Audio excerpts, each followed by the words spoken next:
Senator Cameron. Thank you, Madam Acting Deputy President. I rise on a matter of public interest. That is, the proposition that Australian workers should be benchmarked against African workers in order to lift the competitive position of the Australian mining industry. The comments of Mrs. Gina Rinehart in her recent address to the nation have been reported around the world with a mixture of scorn and disbelief. Today, I want to place on the record some of the implications of her so-called visions and her policy wish list based on vested interests. As one of the richest women in the world, Mrs. Reinhardt cannot be easily dismissed. Since she clearly wants to be a player in policy debate, her policy prescriptions should be subject to critical analysis.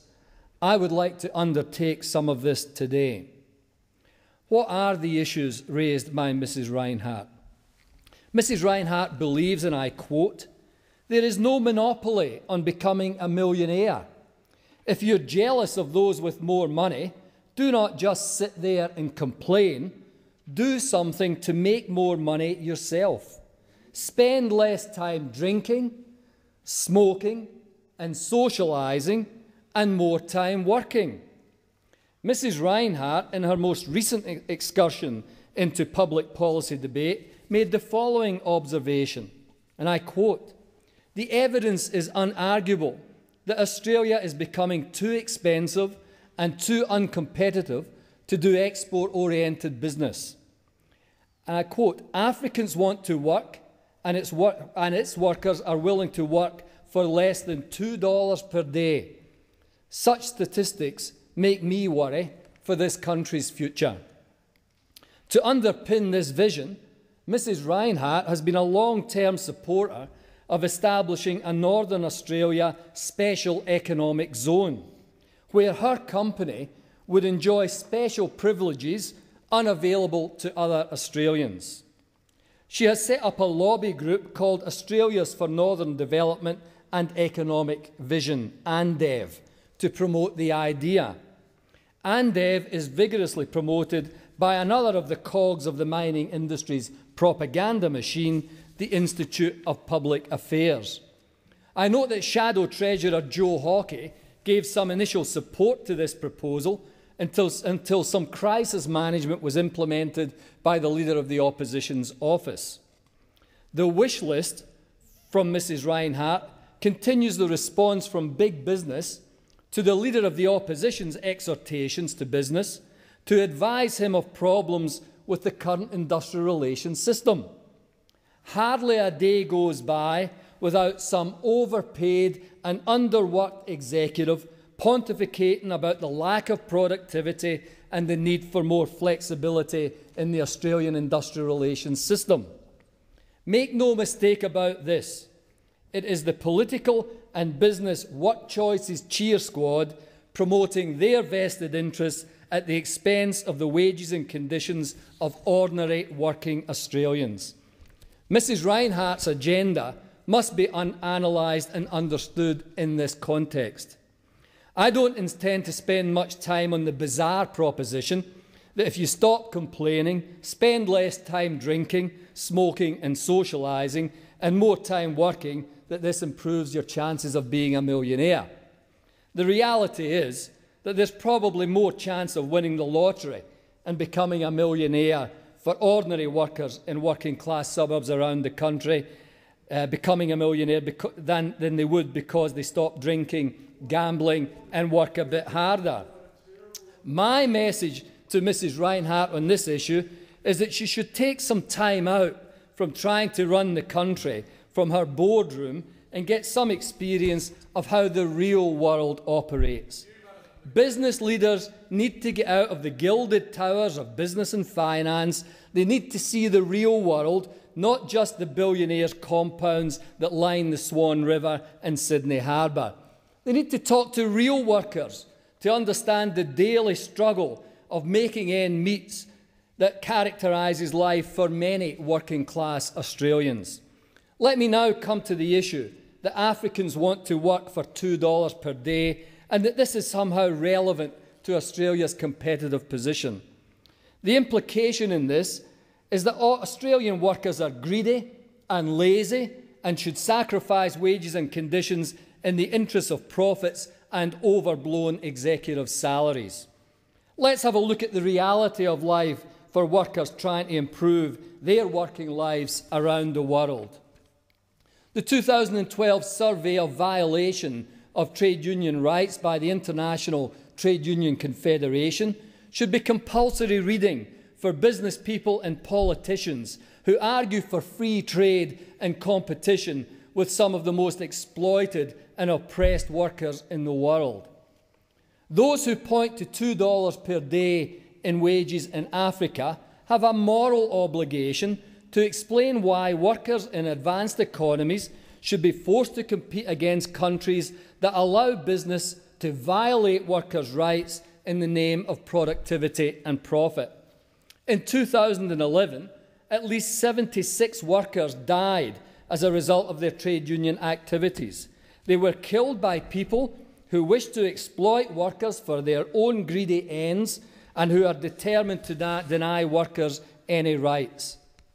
There were 56 deaths in Latin America alone, including 29 in Colombia, the most dangerous place in the world to be a union official, and a further 10 in Guatemala. At least 8 trade unionists lost their lives in Asia. 4 were killed in the Philippines, all shot and killed in 4 separate incidents. These courageous men and women were fighting for decent wages and conditions and not a continuation of $2 per day exploitative rates. Some of the deaths occurred as a result of excessive police violence. In South Africa, a municipal worker died in clashes with the police. 2 workers were killed in Indonesia when police opened fire on strikers. In Bangladesh, 1 worker was killed when police attacked protesting chemical workers. Other incidents of police violence leading to injury and death were reported in Sri Lanka, Pakistan, India, Egypt and Nepal. The repression of strike action through mass dismissals, arrests and detention was widely reported, including in Georgia, Kenya, South Africa and Botswana, where 2,800 workers were dismissed after a public sector strike. In India, striking brick kiln workers were warned by the owners that they would kill them and rape their women if they did not return to work. Is it any wonder that millions of workers around the world are struggling to achieve decent wages and conditions? And I want to turn specifically to Africa, where Mrs. Reinhardt claims workers are willing to work for less than $2 a day. I think she said they would be happy. Mine operations in Africa are often portrayed as a competitive threat to the Australian mining industry, as if the poverty level wages and abuse of workers' rights ought to be considered the natural order of things.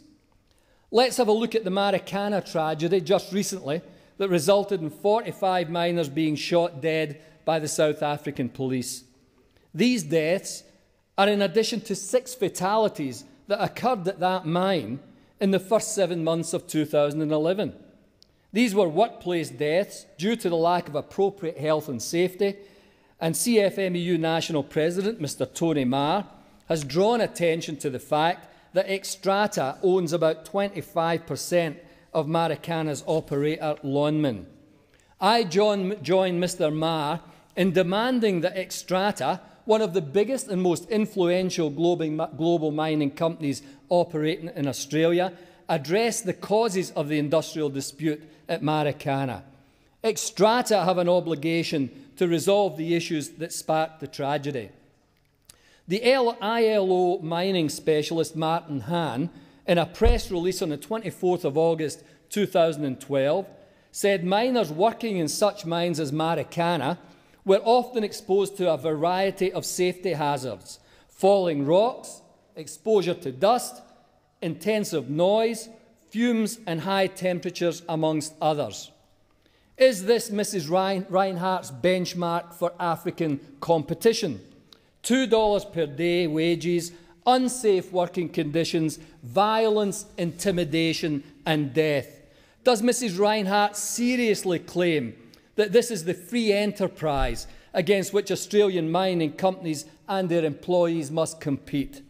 Are we to compete with the gold mines of Mali, where Human Rights Watch reported that at least 20,000 children are working under extremely harsh and hazardous conditions?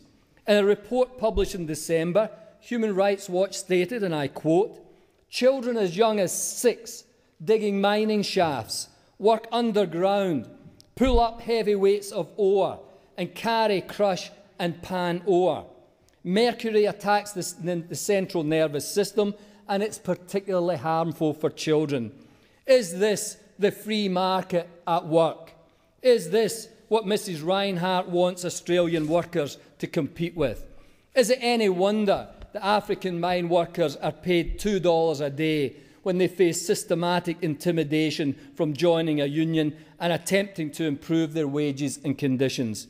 Implicit in Mrs. Reinhart's statement that they want to work for $2 a day is the idea that they are happy. It's a ludicrous suggestion. In Zambia, a Human Rights Watch report revealed a culture of anti-trade union practices at Chinese-run mines. Over 2,000 striking miners at the Non-Ferrous Corporation African Mining Company were sacked, requiring the government to quickly step in to order their reinstatement. Prosecutors in charge of the case against 2 Chinese supervisors who shot at African miners and Zambian miners in October 2010 decided to drop the charges against them after the company agreed to pay compensation. The 2 were facing 13 counts of attempted murder after they fired live ammunition into a crowd of miners on the 15th of October 2010.